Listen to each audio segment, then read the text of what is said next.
Once you get your login information for the download portal via Tebis AG, it should have came through in an email. You can now go here on the left hand side and click your company number. And I can see the license key, any virtual machines or post processors that you're going to have. I can download those here. On the left side also, I can click on software.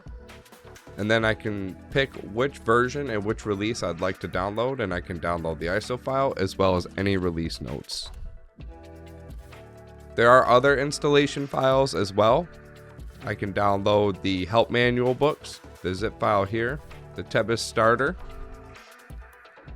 I can get the manual installations here, as well as the Tebis FLU. I can click on Tebis installation version 4.1 and click installation and configuration. And this will bring me to a whole manual that I can use when installing Tebis to help answer any questions. I can also see the system requirements if I plan on buying a new computer system.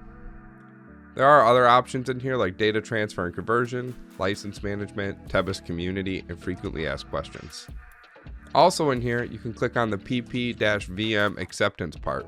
So if you plan on getting a new machine and you need to download this part and just take a look at it, you can download that here. And I also have a link to the Tebis community in here as well.